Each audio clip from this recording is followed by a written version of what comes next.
যারে বাবা এদুরও কি মানুষ কি নিজের ভালোটাও বোঝে না।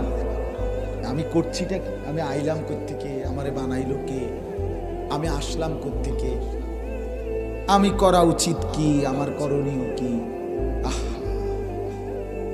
এদুর বিবেকও কি মানুষের থাকে না?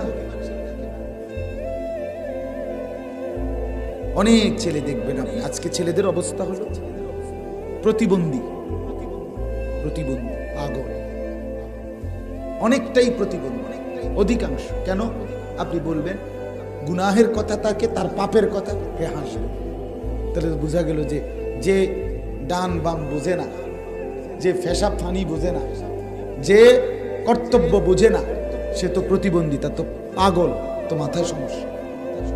আপনি বলবেন যে কিরে বেটা তুই দাঁড়াইয়া ফেসাব করো কা, এটা হাসতে হাসতে যাবে, বুঝা গেল এটা তো প্রতিবন্ধী। হ্যাঁ, কিরে বেটা তুই নামাজের ওয়াক্ত, তুমি না মুসলমান, আসতেছে না, সে হয়তো আরেক দিকে চলে যাইতেছে। কারণ এই যে পাগল, যে এই যে প্রতিবন্ধিত, তার সিরা। হ্যাঁ, বাস্তবতা। না তুমি কি কোনোদিন দেখো নাই 6 মাসের বাচ্চাও তো, 6 মাস যে বাচ্চার বয়স, ওই বাচ্চাও তো রাতের 2টা বাজে পেশাব করলেও কাঁদতে শুরু করে, তার মাকে ডাকে, মা আমার হাফ প্যান্ট বদলাও। আমি